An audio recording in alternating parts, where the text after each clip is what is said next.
আমরা যখন পুত্রবধূ খুঁজতে যাই, আমরা ঘটককে বলি, ও ঘটক ভাই, আমার একটা ভালো পুত্রবধূ দেখো, নেককার যেন হয়, সৎ যেন হয়, পদ্মাশীলা যেন হয়।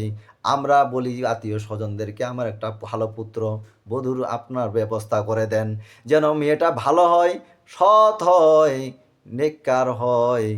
আমার ভাইয়েরা, আমি আপনাদেরকে বলছি, খেয়াল করে শুনেন, আল্লাহ রাব্বুল আলামিন আপনাকে একটা কন্যা সন্তান দিয়েছেন। যেই কন্যা সন্তানটা আল্লাহ আপনাকে দিয়েছেন, সেই কন্যা সন্তানকে আপনি সেই রকম করে লালন পালন করে বড় করেন, যেন আপনার কন্যা, সেই কন্যা সন্তানটা 5 ওয়াক্ত নামাজি হয়।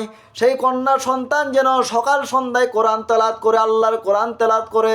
সেই সন্তান যেন আপনার পর্দার মধ্যে থাকতে পারে, বাড়ির ভিতরে যেন সম্পূর্ণ কাজকর্ম করতে পারে, যেই কাজগুলো আপনার নিত্য দিনের জন্য প্রয়োজন, যে কাজগুলো যেন পরের ঘর থেকে কথা না আসে, প্রত্যেকটা কাজ শিক্ষাদান করবেন, ঘরের মধ্যে বাড়ির মধ্যে করবেন, কোনো দিন যেন গেটের বাইরে না যায়।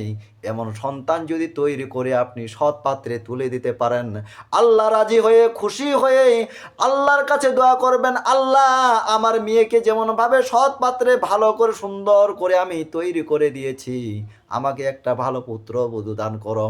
আল্লাহ রাব্বুল আলামিন আপনারও মনের আশা পূর্ণ করবেন।